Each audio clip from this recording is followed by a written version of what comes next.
سلامونه ملګرو د محمد رضوان نه پس بابر اعظم هم یو ډیر زبردست ټویټ کړي ټویټ نه بلکې خپل انستګرام باندې یو سټوري لګولې ده چې هغه کې انډیا هم ټارګټ کړي ده او د پاکستان حواله سره ډېر ښکلي خبرې بابر اعظم کړي دي سر انستګرام سټوري و د بابر اعظم تاسو له سکرین باندې هم په دې ویډیو کې ښکاری په دې باندې تفصیلا خبره کوو رضوان چې کم پازیټیو ټویټ کړي و غالډي بیگ سحر یو ویډیو کې تاسو سره ما شریک کړي ده په هغه مې سره کمپلیټ ویلاګ شروع کړي ده داغه مکمل چې کم ټویټ و مې در سره ایکسپلین کړي اوس د بابر اعظم په انستګرام سټوري باندې خبره کو او بل طرف ته د انډیا چې کم کرکټرز دي آی هم ټویټ کوي او دې طرف ته پاکستان بقایا کرکټر ته یا فلم سٹار یا ډراما سٹار چې کم دي دا کم چې غټ خلک دي او میلیونز اف فین لري په ټوله دنیا کې نو یې ټویټس پکار دي کنه په دې باندې هم په دې ویډیو کې خبره کوو نه پیله خو بابر اعظم دا ټویټ تاسو ورې بابر اعظم ټویټ نه بلکې انستګرام سټوري ده په دې کې بابر اعظم لیکلي چې په دنیا کې داس یو طاقت هم نشته چې هغه پاکستان ختم کی او قائد اعظم محمد علی جناح وسره لیکل دی دا بابر اعظم انستګرام سٹوری اردو کے لکھ رہی دنیا میں کوئی ایسی طاقت نہیں جو پاکستان کو ختم کرے قائد اعظم محمد علی جناح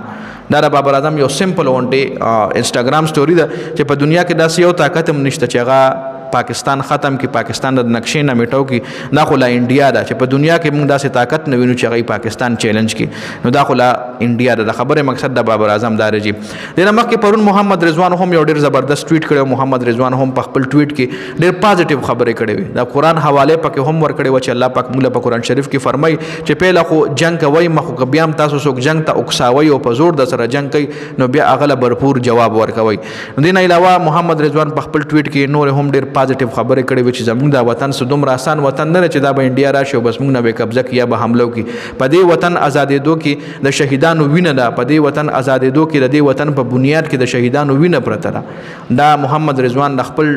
مطلب دغه چې کم د ټویټ موټیو مکمل مقصد وغه دا وي په پاکستان کې داسې ځوانان شته چې مرګ سره دومره مینه لري څنګه چې نور خلک ژوندۍ سره مینه لري نو داسې ځوانان هم په پاکستان کې شته محمد رضوان په خپل ټویټ کې دا ویلي محمد رضوان په خپل ټویټ کې لاست کې دا هم ویلو چې نه به ظلم وکړو او نه به ظلم برداشت کو پاکستان زنده باد پکې هم لیکلو خیر محمد رضوان ډېر پازیټیو خبرې کړې وي بل طرف نه د انډیا چې کوم